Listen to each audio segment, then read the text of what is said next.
తమిళనాడులో ఎటు తేల్చని లెఫ్ట్ పార్టీలు 2.5 గంటలుగా సిపిఐ పార్టీ ఆఫీస్లో మంతనాలు జరుగుతున్నాయి. ఇంకా కూడా లెఫ్ట్ పార్టీలు ఎటు తేల్చట్లేదు.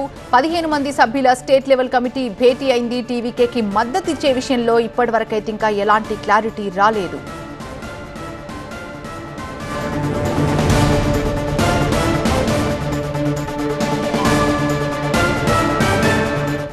వీసీకే చీఫ్ తో ఫోన్ లో మాట్లాడారు విజయ్. తమకు మద్దతు కావాలంటూ కూడా తిరుమావళని కోరారు విజయ్. అసలు ఏం జరుగుతుంది అక్కడ పూర్తి అప్డేట్స్ అందించడానికి మా ప్రతినిధి మురళి లైవ్ లో సిద్ధంగా ఉన్నారు. మురళి, మద్దతు కూడగట్టడానికి విజయ్ ఎటువంటి ప్రయత్నాలు చేస్తున్నారు? ఎంతవరకు ఫలించే అవకాశాలు కనిపిస్తున్నాయి? దీని అంతటిపై ఎప్పటి వరకు క్లారిటీ వచ్చే అవకాశాలున్నాయి?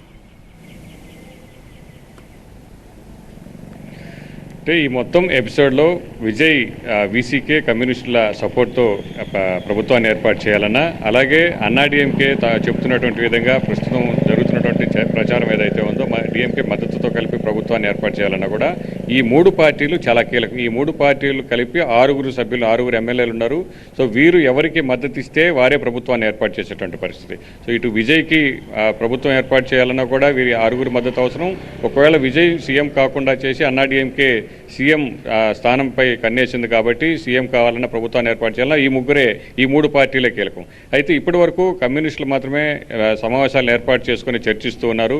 సో కమ్యూనిస్టుల నిర్ణయం మేరకే, వామపక్షాల నిర్ణయం మేరకే మేము నడుచుకుంటామని వీసీకే ముందు నుంచి కూడా చెబుతోంది. సో ఈ సాయంత్రం వరకు కూడా వామపక్షాల నుంచి క్లారిటీ వస్తే వీసీకి కూడా అదే నిర్ణయాన్ని అనుసరించేటువంటి అవకాశం ఉంది. ఒకవేళ ఈ వామపక్షాలు రెండు, సిపిఐ సిపిఎం రెండు కూడాను విజయ్కి మద్దతు ఇస్తామంటే వీసీకే కూడా అదే నిర్ణయానికి కట్టుబడి మద్దతు ఇచ్చేటువంటి అవకాశం ఉంది. ఒకవేళ లేదు అంటే అన్నాడీఎంకేకి మద్దతు ఇస్తే, డిఎంకే నుంచి కూడా పూర్తి స్థాయి మద్దతు వస్తే ఈ 6 సభ్యుల సంఖ్య కూడా మద్దతు కూడా అవసరం. మొత్తం 120 స్థానాలు అవుతుంది.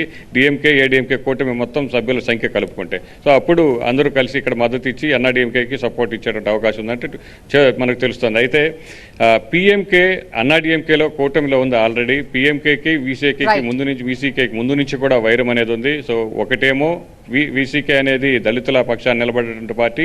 సో 1 ఇయర్ల తరపున, అగ్రవర్ణాల తరపున పిఎంకే ఉంటుంది. ఈ 2 పార్టీలు కూడా ఎప్పుడూ ఒకే కూటమిలో ఉన్నటువంటి పరిస్థితి లేదు.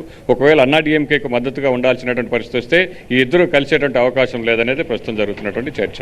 Right, thank you Murali.